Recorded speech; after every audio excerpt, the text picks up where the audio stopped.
കേരളം എന്നും ഇങ്ങനെയാണ്. ഇങ്ങനെ പറ്റൂ കേരളത്തിന്. ഇതാണ് കേരളം. ഈ ഭൂമി മലയാളത്തിൽ ഇങ്ങനെ ഒരു സംസ്ഥാനം വേറെ ഒരിടത്തും കാണത്തില്ല. എന്താണ് മലയാളിയുടെ മുഖമുദ്ര? വിവാദം ഒന്നാമതായി കഴിക്കുന്നത്. രാവിലെ ഉച്ചയ്ക്ക് വൈകുന്നേരം എല്ലാം ചാനലൊക്കെ തുറന്നാൽ കഴിക്കുന്ന ഒന്നാമത്തെ ക്യാപ്സ്യൂൾ വിവാദം, രണ്ടാമത്തെ ക്യാപ്സ്യൂൾ കുത്തിത്തിരിപ്പ്, മൂന്നാമത്തെ ക്യാപ്സ്യൂൾ അസൂയ, കുശുമ്പ്, കുന്നായ്മ.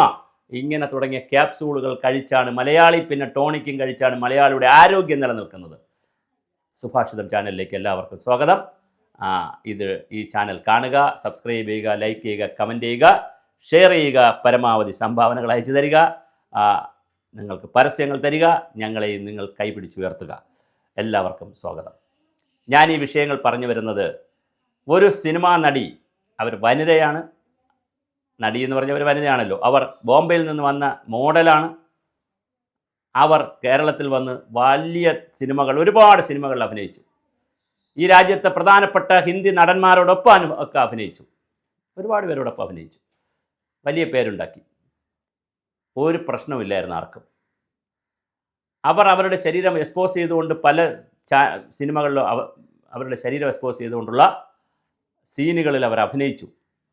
അവർ അഭിനയിച്ചപ്പോൾ അവർ അവരുടെ സ്വന്തമായി സെൽഫി എടുത്തിട്ടതല്ല. അവിടെ ഒരു ക്യാമറാമാനുണ്ട്, ക്യാമറ യൂണിറ്റ് ഉണ്ട്, സംവിധായകരുണ്ട്, പ്രൊഡ്യൂസർമാരുണ്ട്. എല്ലാവരുമുള്ള സാഹചര്യത്തിൽ എടുക്കുന്ന, വളരെ പരസ്യമായി എടുക്കുന്ന ചിത്രത്തിലാണ് അവർ ഫാഷൻ ലേഡിയായിട്ടുള്ള, അല്ലെങ്കിൽ ഫാഷൻ പരേഡല്ല, ഫാഷൻ കാര്യങ്ങൾക്കൊക്കെ പോകുന്ന ഒരു വനിത, മലയാളിയാണ്. ഇത് ബോംബെയിലാണ് ദീർഘകാലം താമസിച്ചത്. അവർ അവിടുത്തെ ഒരു സംവിധാനവും കൾച്ചറും ഒക്കെ ഉണ്ട് അവർക്ക്. രാജ്യത്തിന് പലയിടത്തെയും പല കൾച്ചറും ചേർന്നിട്ടുള്ളത്. അവർ ഇങ്ങനെ സുഖമായി ഇവിടെ കഴിഞ്ഞു വരികയായിരുന്നു. ചാനൽ ഷോകളിൽ വരും, ആങ്കറായിട്ട് വരും, അതുപോലെ തന്നെ ജഡ്ജായിട്ട് വരും. എല്ലാവരോടും വലിയ സ്നേഹവും വലിയ കാര്യമായിട്ട് പോവുകയായിരുന്നു. മറ്റാരുമല്ല, നമ്മുടെ ശ്വേതാ മേനോൻ. അവരിപ്പോൾ ഒരു കാര്യം ചെയ്തു. അവരിപ്പോൾ അമ്മയുടെ പ്രസിഡന്റ് ആവാൻ മത്സരിക്കാൻ തീരുമാനിച്ചു. അപ്പോൾ അവർ അമ്മയുടെ പ്രസിഡന്റ് ആവുകയാണെങ്കിൽ അത് ഇരിക്കട്ടെ എന്ന് പറഞ്ഞിട്ടൊരു കേസ് കയറി വന്നു. അപ്പോൾ കേസ് കൊടുത്ത ആൾ പറയുന്നത്, ഞാൻ നേരത്തെ കൊടുത്ത കേസാണ്. ആയിക്കോട്ടെ, ഇവിടെ ഒരു സിനിമ ഇറങ്ങുമ്പോൾ അത് എ സർട്ടിഫിക്കറ്റും UA സർട്ടിഫിക്കറ്റും U സർട്ടിഫിക്കറ്റും ഉണ്ട്. U സർട്ടിഫിക്കറ്റ് ആണെങ്കിൽ അതിൽ ഒരു അശ്ലീലമായി ചിന്തിക്കുന്ന രംഗം പോലും കാണുകയില്ല. ഒരു വാക്ക് കൊണ്ടുപോലും ലൈംഗികതയൊന്നും കാണത്തില്ല. UA ആണെങ്കിൽ കുറച്ചൊക്കെ ഉണ്ടാവും. A ആണെങ്കിൽ അഡൽട്ട് ഒള്ളി, പ്രായപൂർത്തിയായവർക്ക് മാത്രം കാണേണ്ടത്. ഇങ്ങനെയൊക്കെ ഉണ്ടെന്നേ. ഈ നിയമത്തിനകത്ത് നിന്നുകൊണ്ടൊക്കെ അല്ലേ ശ്വേതാ മേനോനും സിനിമ ചെയ്തത്?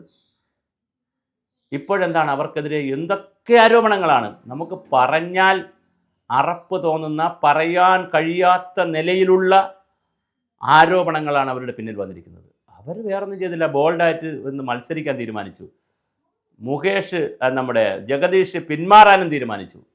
അപ്പോൾ ജഗദീഷ് പിന്മാറിയാൽ തീർച്ചയായിട്ടും ഇവർ തന്നെയാണ് പ്രസിഡന്റ്. അപ്പോൾ പുരുഷ കേസരികൾക്ക് ഇഷ്ടപ്പെട്ടില്ല.